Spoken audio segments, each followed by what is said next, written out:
Chapter 2, Section 2, Noise and Noise Pollution. What is noise? Noise is defined as any unwanted or disagreeable sound and is often dismissed simply as a disturbance. However, noise can become harmful when it interferes with the usual activities, such as sleeping or talking, or disturbs the health or the quality of life. Noise is measured in units called decibels. The higher the number of decibels, the louder the noise, and the more harmful it is to your ears. This decibel thermometer can give you an idea of how loud some sounds are. Generally speaking, if you're exposed to sounds above 70 decibels for a long time, they might harm your hearing sooner or later. And this will lead us to the topic of noise pollution. Noise is everywhere, at home, streets, college malls, at fun activities, and so on. People drive cars, ride public metros, trains, buses for hours every day, and it's deafening.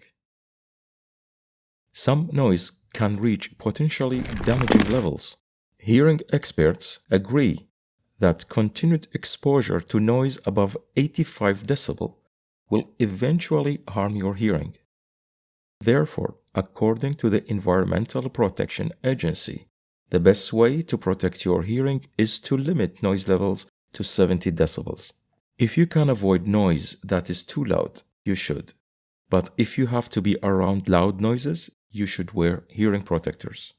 Let's add a merge note. Loud sounds that reach a decibel level of 85 for 8 hours or more can cause permanent damage to the hair cells in the inner ear, leading to hearing loss. And remember, noise can cause stress, headache, and learning problems. Do you believe, while I'm recording this series, I had to stop and start the recording hundreds of times because of noise pollution and other factors?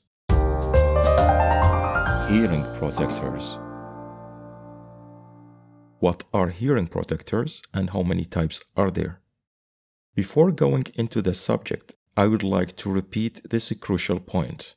The best effective way to protect your hearing and to avoid noise-induced hearing loss is to stay out of hazardous noise areas. Hearing protectors are devices such as earplugs or earmuffs that used to prevent noise-induced hearing loss.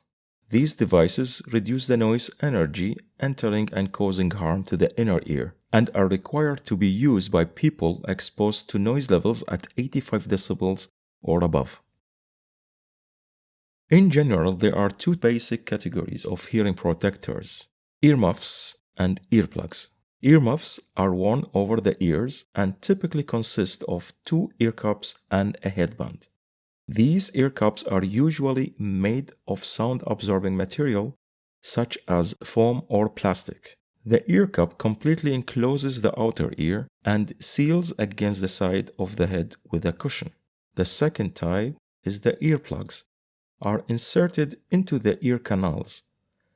There are mainly three types depending on the material they are made from, like foam, silicone, or rubber. Home sound insulation. Home sound insulation may not be the first thing that comes to your mind when you are thinking about the design of your house or your apartment. You will be spending lots of time and energy on how your home looks, and I bet you are probably not thinking about how does it sound. Am I right? I want to encourage you to consider how your home should sound like. There is no point in having a home that looks fantastic, but the experience of poor sound makes it miserable for living. Of course, the sound is invisible, and much of the time we are not consciously aware of it.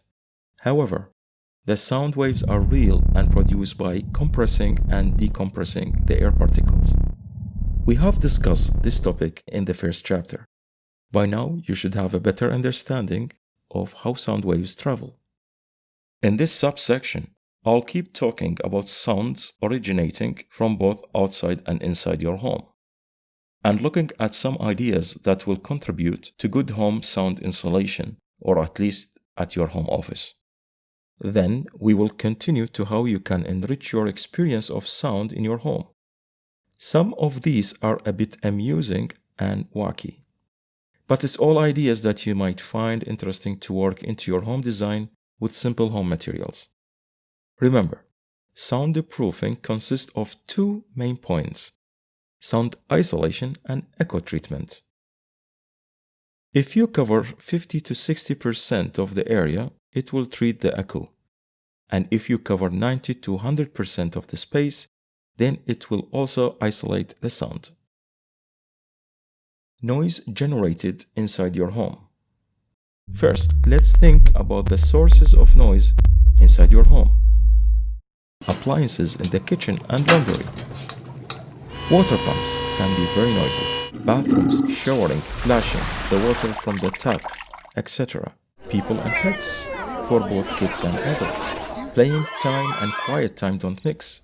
Everyone in the family needs to feel comfortable about whether they can play and shout and whether they can go for a bit of peace. Then let's think about the sources of noise outside your home by asking the following questions. Is the home in a location where there are any undesirable noises, such as a busy road, train track, construction site, or a flight path? Or maybe there is a neighbor that has music or a TV on loud at hours that don't suit you. Any barking dogs, roosters, or manufacturing plants nearby? By considering the previous points of the sound in the environment, in and around our homes, let's divide the noise sources into two basic categories: outdoor and indoor noise. And each type is divided into two subcategories: the desired and undesired noise. The table on the left side indicates the desired and undesired sounds indoor, whereas the table on the right side shows the pleasant and undesired sounds from outdoor but possible interference with the indoor environment. Home sound transmission. In the previous chapter, we've learned a few essential facts about how sound travels. Now, let's have a look at how home sound insulation works. The home sound insulation quality of your home is a direct result of the design of the rooms, spaces, and the interior finishes and furnishings. The room or the space you live in should feel and also sound comfortable.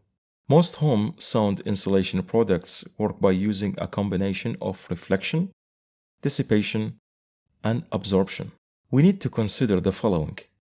Inside a building, we can separate sound generation and transmission into two sources: airborne sound and through the building sound transmission. Airborne sound is generated by human activities in living spaces, or from mechanical noise that travels through air, walls, floors, and ceilings. Building transmitted sound can come from inhabitants in living spaces above, or the low-frequency noise transferred through the ground and buildings. Now, let's get ready for recording. First of all, know what you are doing before you start.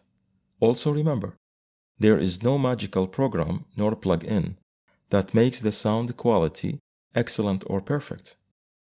This process needs a lot of practice. Over time, you will master it, and you will notice that your results will improve significantly. Always search for a quiet place for your recording. In my case right now, I'm recording at my home office. Get away from windows that expose to traffic or other loud sources. Do acoustic treatment to the room: curtains, carpets, insulation panels, etc. Another idea is where you can place a mattress, if you have one extra around, so that it faces the window from the inside. They can reflect and absorb sound waves very well. Try to record a dry signal. With that said, you need to make sure that the input signal is clear and clean from reverberations and echo. Use a dedicated microphone. You will find a list of recommendations below the video. Use pop filter. Read from the screen instead of paper. for quick edits and also to avoid the noise of paper rustling, turning, and crackling. Keep a distance from the microphone, circa 15 to 20 centimeter, to avoid the clipping and also to make your voice sound more natural. Record in mono. Usually, voice recordings are done in mono. Check the level before recording, usually between -6 and -12. Make sure that your peak will never go over -5 decibel. Listen to your recording. Use a decent headphone and listen to your recording to avoid mistakes. The microphones hear differently than your ears. Do not exaggerate with audio processing. Keep it simple. Avoid using noise reduction, voice compressor, or equalizer, or other audio processors. If you have experience with this procedure, you can fix and manipulate the sound the way it should be. Otherwise, leave this process to professionals. Name and save your recording in the correct format. For example, MP3 at least 192 kHz or higher. Or you can use WAV or AIFF format. Save your files every 5 to 10 minutes. Make this to your habit because it is nothing more annoying and frustrating than losing your data after hours of hard work.